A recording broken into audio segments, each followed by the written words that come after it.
1859 সালে তিনি পুরান ঢাকার ইসলামপুর এলাকায় বুড়িগঙ্গা নদীর তীরে অবস্থিত একটি পুরনো ফরাসি কারখানার ধ্বংসস্তূপের উপর নির্মাণ কাজ শুরু করেন এবং 1872 সালে নির্মাণ কাজ সম্পূর্ণ হয়। প্রাসাদটির নামকরণ করা হয় খাজা আব্দুল গনির পুত্র খাজা আহসানুল্লাহের নামে, যার স্মরণেই এই ভবনের নাম রাখা হয় আহসান মঞ্জিল।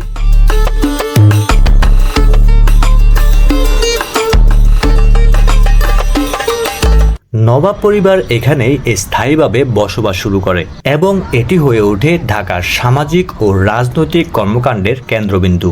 স্থাপত্যে ইউরোপীয় ও মুঘল ধারার সংমিশ্রণ থাকায় প্রাসাদটি অতি দ্রুত বিখ্যাত হয়ে ওঠে।